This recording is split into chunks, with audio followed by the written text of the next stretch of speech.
ప్రభునందు ప్రియమైన దేవుని బిడ్డలారా, ప్రభువైన యేసు నామమున మీ అందరికీ నా ప్రేమపూర్వకమైన ప్రత్యేకంగా వందనాలు. దేవుని యొక్క లేఖన భాగం చదువుకుందాం. అపోస్తల కార్యముల గ్రంథం 13వ అధ్యాయం 2వ వచనం. వారు ప్రభువును సేవించుచు ఉపవాసము చేయుచుండగా పరిశుద్ధాత్మ నేను బర్నబాను సౌలును పిలిచిన పని కొరకు వారిని నాకు ప్రత్యేకపరచుడని వారితో చెప్పెను. దేవుడు తన పరిశుద్ధ వాక్యమును దీవించును గాక. ప్రభునందు ప్రియమైన దేవుని బిడ్డారా, ఇక్కడ ఒక సంఘం ఉన్నది. ఆదిమ సంఘములో ఒక ప్రత్యేకత సంపాదించుకున్న సంఘం ఇది. ఆదిమ సంఘం అనే కాదు, ఇప్పటి వరకు ప్రపంచంలో ఉన్న సంఘాలన్నిటికంటే ఆ సంఘమునకంటూ ఒక ప్రత్యేకత ఉంది. ఆ సంఘము అంతియొకయ సంఘము. అంతియొకయ పట్టణములో ఒక సంఘం ఉంది. ఆ సంఘమునకు చాలా ప్రాధాన్యత ఉంది. ఈ అంతియొకయ అనే పట్టణం ఎక్కడుందంటే సిరియా దేశంలో ఉంది. సిరియా దేశమునకు రాజధాని దమస్కుకు పై భాగంలో ఉంటుంది ఈ అంతియొకయ పట్టణం. సంఘము అనేది ఒక ప్రత్యేకమైన విధానము కలిగి ఉండాలి. సంఘములో ఒక క్రమం ఉండాలి. క్రీస్తుని నమ్ముకునటానికి వచ్చిన నా ప్రియ సహోదరుని సహోదరులారా, సంఘము అంటే ఎవరో కాదు, నీవు నేనే. మనకు ఒక ప్రత్యేకత ఉండాలి. మనకు ఒక ప్రత్యేకత ఉంటేనే మన ప్రభువు మనలను ప్రేమిస్తాడు. మన ప్రభువు మనతో ఉంటాడు. ఆ సౌందర్యాన్ని మనం సంపాదించుకోవాలి. The beauty of Holi. చాలా సంఘాలు ఉన్నాయి ఆ దినాల్లో. ఈవెన్ యెరూషలేములో పెద్ద సంఘం, యెరూషలేములో మెయిన్ బ్రాంచి. కానీ యెరూషలేము సంఘము కంటే అంతియొకయ సంఘానికి ఒక ప్రత్యేకమైన పేరు ఉంది ప్రియులారా. ఆ పేరు రావడానికి కారణం ఏంటి చూడండి. అపోస్తల కార్యముల గ్రంథం 11వ అధ్యాయం 19వ వచనం. స్టెఫను విషయంలో కలిగిన శ్రమను బట్టి చెదిరిపోయిన వారు యూదులకు తప్ప మరి ఎవనికిని వాక్యము బోధింపక ఫేనీకే కుప్రా అంతియొకయ ప్రదేశముల వరకు సంచరించిరి. కుప్రీయులు కొందరును కురేనీయులు కొందరును వారిలో ఉండిరి. వీరు అంతియొకయకు వచ్చి గ్రీసు దేశపు వారితో మాట్లాడుచు ప్రభువైన యేసును గూర్చిన సువార్త ప్రకటించిరి. ప్రియులారా, కొంత చరిత్ర మనం తెలుసుకోవాలి. అంతియొకయ పట్టణం అంటే గ్రీకులు ఎక్కువగా ఉండేటువంటి ప్రాంతం. సిరియా దేశమే కానీ గ్రీకులు ఉన్నారు. అంటే అలెగ్జాండరు ప్రపంచాన్ని జయించిన తర్వాత గ్రీకులు ఆయా ప్రాంతాలకు వచ్చేశారు. ఆయా ప్రాంతాల్లో ఉన్నారు. మన భారతదేశంలో కూడా చాలా కాలం ఉన్నారు. అంతియొకయ పట్టణం సిరియా దేశంలో ఉంది. కానీ ఆ దేశంలో ఉన్న ఆ పట్టణంలో గ్రీకులు కూడా ఉన్నారు. యెరూషలేములో సంఘమునకు గొప్ప హింస కలిగింది. సంఘము ప్రారంభమైంది యెరూషలేములోనే. యెరూషలేములో సంఘము విస్తరిస్తుంటే ఆ సంఘమునకు గొప్ప హింస కలిగింది. అంటే సంఘములో ఉన్న వాళ్ళందరినీ చంపేస్తున్నారు. ప్రభువుని నమ్ముకున్న వాళ్ళందరినీ చంపేస్తున్నారు, లేదా రోడ్డు మీదకి ఈడ్చి కొడుతున్నారు, లేదా చెరసాల్లో వేస్తున్నారు. ఇది శ్రమ. మనం చెబుతాం బోల్డ్ శ్రమలు ఉండయండి అంటాం. ఏమి శ్రమలయ్యి? మనం తెచ్చిపెట్టుకున్న శ్రమలయ్యి. అప్పులు చేసి శ్రమలు అనుభవిస్తాం. అవివాహం వద్దమ్మా అంటే వినకుండా చేసుకుని శ్రమలు తెచ్చిపెట్టుకుంటాం. మనకి మంచిది కాదు అని తెలిసి కూడా చేసి శ్రమలు తెచ్చిపెట్టుకుంటాం. అంటే మనము చేసే తప్పులను బట్టి మనకి బాధలో శ్రమలో వస్తే వాటిని చెప్పుకుంటాం, మేము శ్రమలు అనుభవిస్తున్నాం, ఎక్కువ శ్రమలు ఉన్నాం. శ్రమలు అంటే అవి కాదు, క్రీస్తు కొరకు పడే శ్రమ.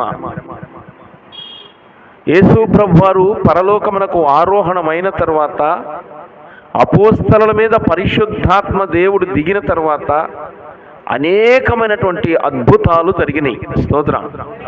ఆ అద్భుతాల వల్ల అనేక మంది ప్రజలు యెరూషలేములో మారారు. యెరూషలేములో ఒక మంచి సంఘము ఆవిర్భవించింది. అన్ని జాతుల వాళ్ళు నమ్ముతున్నారు. యూదులు నమ్ముతున్నారు, గ్రీకులు నమ్ముతున్నారు, రోమీలు నమ్ముతున్నారు. అన్ని జాతులలో ప్రభువుని నమ్ముతున్నారు. నమ్మి ఒక సంఘముగా ఏర్పడ్డారు. 12 మంది శిష్యులు ఉన్నారు కదా.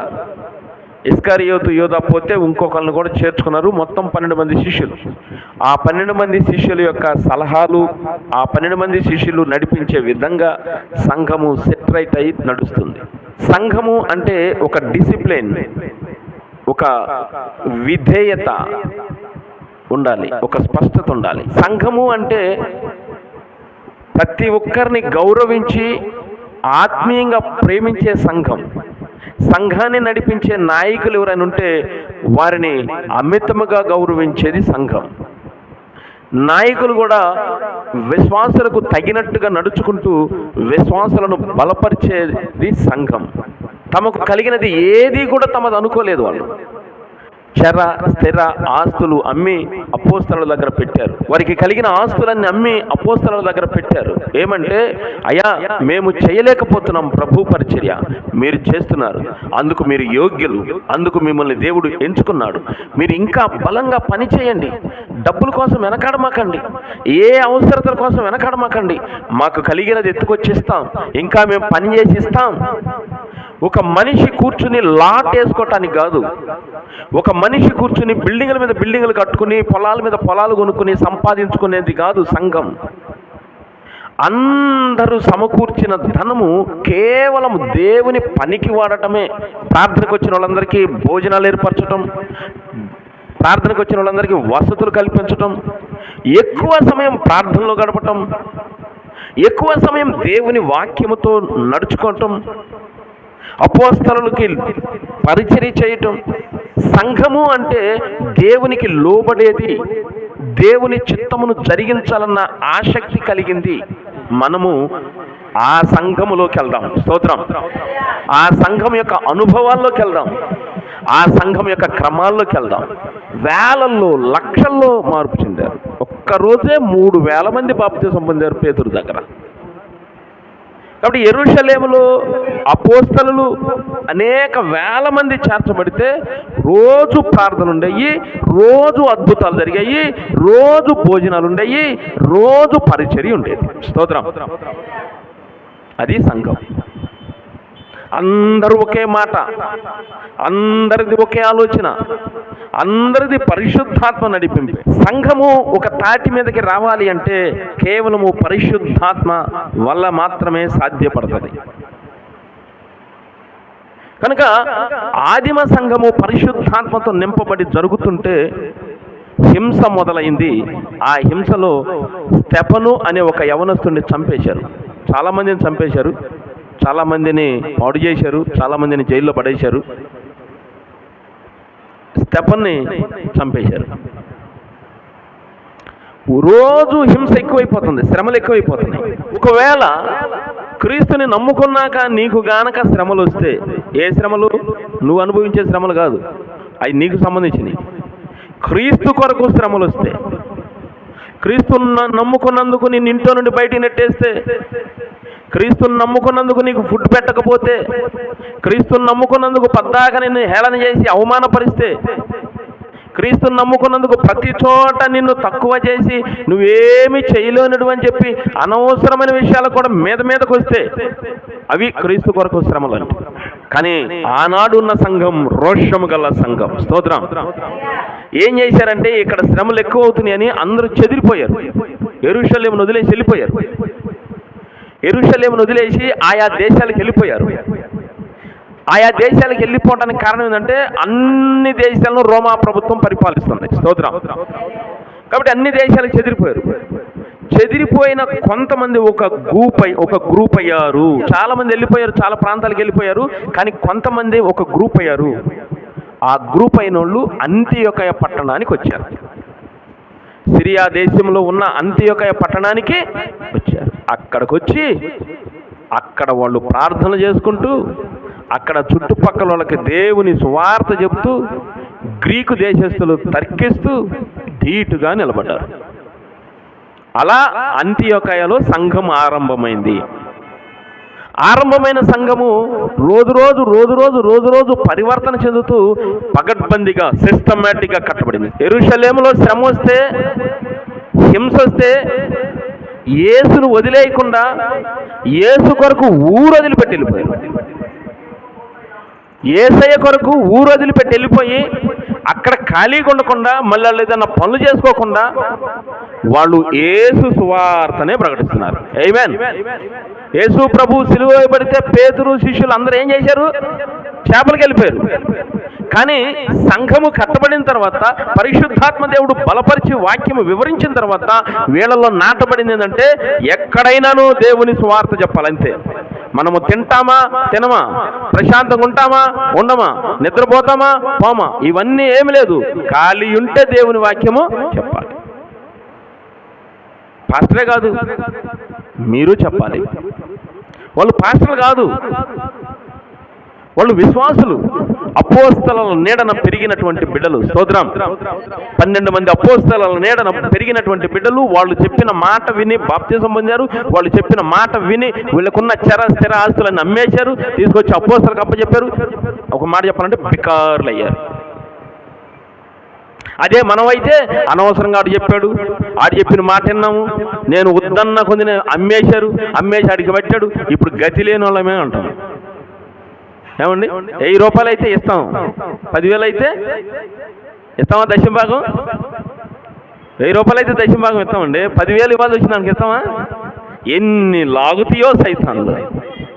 కానీ వాళ్ళు ఏం చేశారు? దశమ భాగం కాదు ఇచ్చింది, ఆస్తులన్నీ అమ్మేసి ప్రభు సేవకు అప్పగించి ఇప్పుడు దరిద్రులు అయిపోయి నిలవ నీడలేక వాడు శ్రమ పెడితే ఆ శ్రమకు ఊరు పారిపోయి అక్కడ ఖాళీగా ఉండకుండా అక్కడ సువార్త ప్రకటించడం ప్రారంభించారు. అది మెల్లిమెల్లిగా పెరిగి ఒక పెద్ద సంఘమైంది.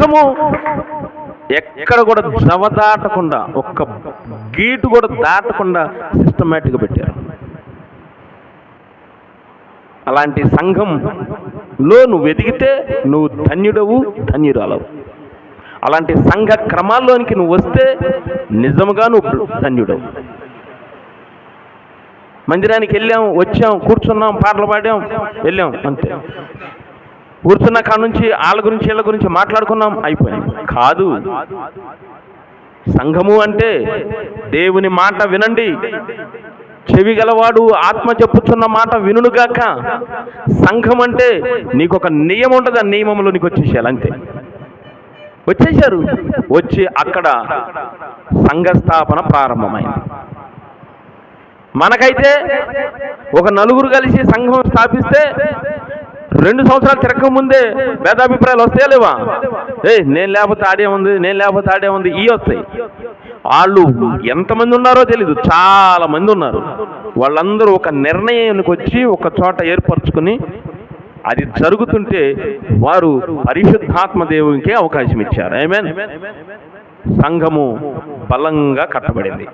యెరూషలేములో హింస చేసే సౌలే ఆయనకి తెలిసింది ఇక్కడున్న వాళ్ళందరూ దమస్కి వెళ్ళిపోయారు, అక్కడ సంఘాలు వేసుకుని ఉంటున్నారు అని సౌలుకి తెలిస్తే సౌలు ఏం చేశాడంటే అధికార పత్రాలు తీసుకున్నాడు అక్కడికి వెళ్తానికి. ఎక్కడికి వెళ్తానికి?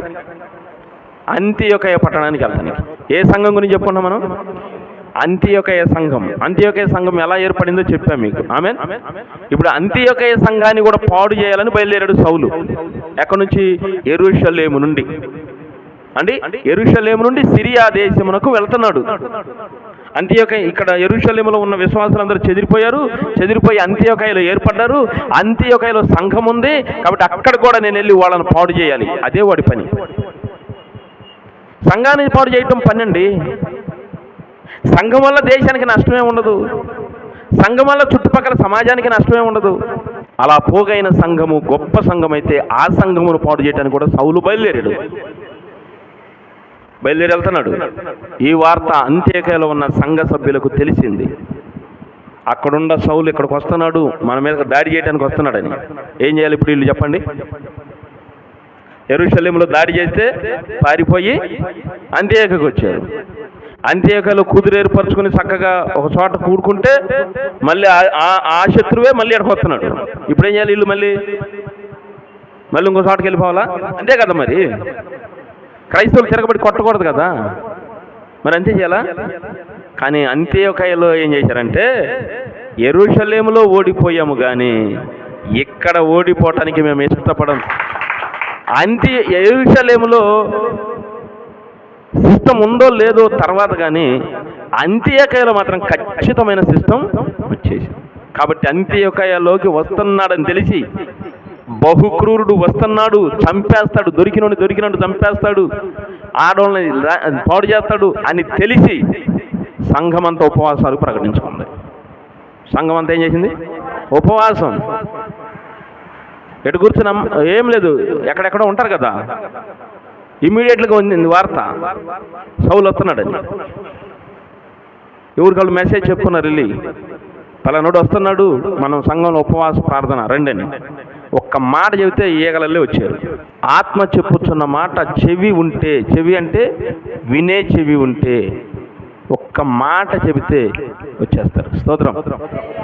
అట్లా వచ్చేసారు సంఘం. వచ్చేసి ఉపవాస ప్రార్థనలో కూర్చుని మనము కాసేపు ప్రార్థన చేసి అలిసిపోతాం, కానీ గంటల తరబడి ప్రార్థన చేశారండి. ఉదయం నుండి సాయంత్రం దాకా వాళ్ళు ప్రార్థన చేస్తూనే ఉన్నారు. అగ్ని మండిద్దా మండదా? అగ్ని రగిలిద్దా రగలదా? ఉంటాయే శరీర కారికలు, ఉంటాయే భయాలు, ఉంటాయే ఆందోళనలు, ఉంటాయే నీళ్ళ తగాదాలు, ఉంటాయే చెడు మాటలు, చెవులు కొరుక్కునే విధానాలు ఏముండవు. పరిశుద్ధాత్మ అగ్ని ఏం చేసేది? అందుకు ఉపవాస ప్రార్థన సంఘంలో. సౌలు వస్తున్నాడని తెలుసుకుని ఉపవాస ప్రార్థన అప్పటికప్పుడు రెడీ చేశారు. పాస్టర్లు ఎవరు లేరు.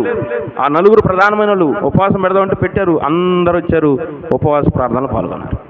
అట్లా ఉన్న సంఘాన్ని దేవుడు మెచ్చుకుంటాడండి. సౌలు ఎంటర్ అయ్యి చంపేద్దామని వస్తుంటే సౌలుకి విశ్వాసులకి మధ్య యేసయ్య వచ్చాడు. స్తోత్రం. నువ్వు పడుతున్న బాధ ఇప్పుడు ఏదైతుందో, నీ ఇంటి బాధే అనుకో, నీ ఒంటి బాధే అనుకో, ఏ బాధ అయితే పడుతున్నావో ఉపవాస ప్రార్థనలో అంత్యోక్య సంఘం చేసినంత పట్టుగా నువ్వు చేస్తే ఆ బాధకి నీకు మధ్య యేసయ్య వస్తాడు. స్తోత్రం. ఆ శ్రమకు నీకు మధ్య యేసయ్య వస్తాడు. ఆ నిందకు నీకు మధ్య యేసయ్య వస్తాడు. దేవుడు మన పక్షమున ఉండగా మనకు విరోధి ఎవడును లేడు. కానీ ఆ దేవుణ్ణి మనము పిలవలేకపోతాం. అది అంత్యోక్య సంఘం యొక్క స్పెషల్. యెరూషలేములో అందరూ కలిసి కట్టుగా ఉన్నప్పుడు పెద్దల మాట తీసుకున్నారు, హింస వచ్చింది, చెదిరిపోయారు. కానీ అంత్యోక్య సంఘంలో, ఆ సంఘంలో పెరిగిన విశ్వాసులు రోషం కలిగి ఇక్కడ సంఘమును స్థాపించారు. ఈ సంఘం అన్ని సిస్టమేటిక్గా పెట్టుకున్నారు. శ్రమ వస్తుందంటే పారిపోవటం కాదు, దేవునికి అప్పచెబుతాం. ఆమేన్. అష్షూరు రాజు యుద్ధానికి వస్తున్నాడంటే హిజ్కియా దేవాలయంలో కూర్చొని కన్నీరు కార్చినట్టు మనకి ఎంత గొప్ప భాగ్యం ఇచ్చాడు, ఇంత మందిరం ఇచ్చాడు. ఈ మందిరంలో కూర్చుని ఉపవాసం ఉండి కన్నీరు గార్చి ప్రభు పాదాలు దడిపితే ఒక్క శ్రమ నిన్ను టచ్ చేయగలిగితా, ఒక్క బాధ నిన్ను టచ్ చేయగలిగితా. ఆ ఉద్దేశంతో దేవుడు ఉపవాస ప్రార్థన పెట్టాడు. స్తోత్రం కలుగును గాక. దగ్గరకు వచ్చేస్తున్నాడు సౌలు. చెరుగుపల్లిలో అంత్యోక్య అయితే ఇక్కడికి వచ్చేసాడు. ఎక్కడొచ్చాడు ప్రభు, పట్టుకున్నాడా లేదా? బెత్తరపోయాడు సౌలు. సంఘం కోసం సౌలుకి గుణపాఠం నేర్పాడు దేవుడు. సంఘం కోసం సౌలునే మార్చేసుకున్నాడు దేవుడు. ఆమేన్. నీ కోసం నీ భర్తను మార్చలేడా? నీ కోసం నీ కుటుంబాన్ని మార్చలేడా? కానీ మార్చాలన్న ఆశ నీకు ఉండాలి. నువ్వు మారాలి. మారి అదే ఆసక్తితో నువ్వు ప్రార్థన చేయి. అందుకు అంత్యోక్య సంఘం గురించి చెప్తున్నాడు. అంత్యోక్య సంఘం ఎలాగ ఏర్పడిందో అలాగే ఇక్కడ సంఘం ఏర్పడింది. పూల పానుపు కాదు ఈ సంఘం. శ్రమలతోనే స్టార్ట్ అయింది, బాధలతోనే స్టార్ట్ అయింది, నిందలతోనే స్టార్ట్ అయింది, రూపాయి లేని స్థితిలోనే స్టార్ట్ అయింది, ఒంటరిగా స్టార్ట్ అయింది. మీకు ఇక్కడ వాళ్ళందరికీ తెలుసు. వీటన్నింటిలో శ్రమల్లో వచ్చిన సంఘం నిలబడి ఈ రోజున ఎంత ఉంది. ఆమేన్. ఉద్రేకంతో విషం పూసుకుని వస్తున్నాడు చంపేద్దామని. దెబ్బ కొట్టాడు దేవుడు. ఎవరికి ఆ క్రెడిట్ వెళ్ళింది? అంత్యొక సంఘానికి వెళ్ళింది. సౌలుని పట్టుకోవాల్సిన అవసరం ఎందుకు వచ్చింది యేసయ్యకి?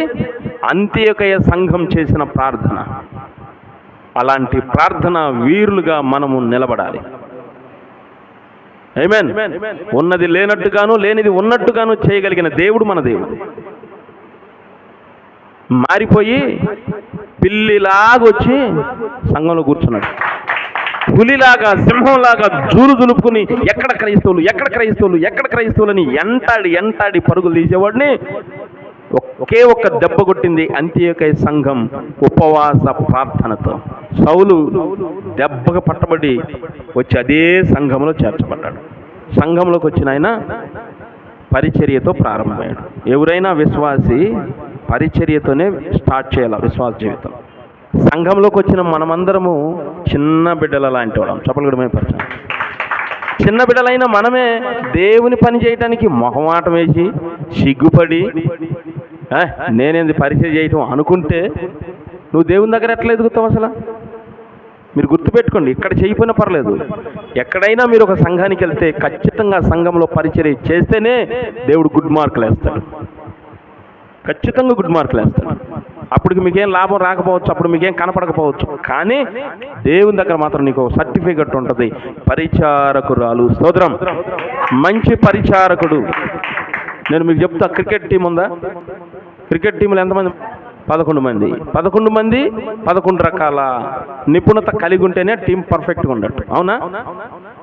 కీపింగ్ చేసేవాడు కీపింగ్లో పర్ఫెక్ట్ అయితే, బౌలింగ్ చేసేవాడు బౌలింగ్లో పర్ఫెక్ట్ అయితే, బ్యాటింగ్ చేసేవాడు బ్యాటింగ్లో పర్ఫెక్ట్ అయితే, ఫీల్డింగ్ చేసేవాడు ఫీల్డింగ్లో పర్ఫెక్ట్ అయితే, కెప్టెన్ అనేవాడు అందరిని ఎక్కడ పెట్టాలో ఆ జ్ఞానం ఉంటే ఆ టీం ఏమో చెప్పండి. సంఘము కూడా దేవుని టీమే. స్తోత్రం. సంఘము కూడా దేవుని టీమే. ఆ టీమును దేవుడు ప్రిపేర్ చేస్తున్నాడు. ఆ టీములో నువ్వెంత ప్రాముఖ్యమో నేనంతే ప్రాముఖ్యం, నేనెంత ప్రాముఖ్యమో నువ్వంతే ప్రాముఖ్యం. నీ పని నీది, నా పని నాది. ఆమేన్. అలా చేసి ఒక అండర్స్టాండింగ్తో ఒక సిస్టమేటిక్గా చేస్తే అది దేవుని టీం. ఆ టీమును కొట్టగలిగే దమ్ము దేనికి ఉండదు. సౌలు పడిపోయాడంటే ఏంది? దేవుడు అంత్యొకయలో ఒక టీమును తయారు చేశాడు. మీకు అర్థమయ్యే బండిలో చెప్తా. అంత్యొకయలో దేవుడు ఒక టీమును తయారు చేశాడు. గొల్లపల్లిలో ఒక టీం తయారవును గాక, గొల్లపల్లిలో ఒక మంచి టీం తయారవును గాక. దేవుని పక్షమున ఉండేవాళ్ళు.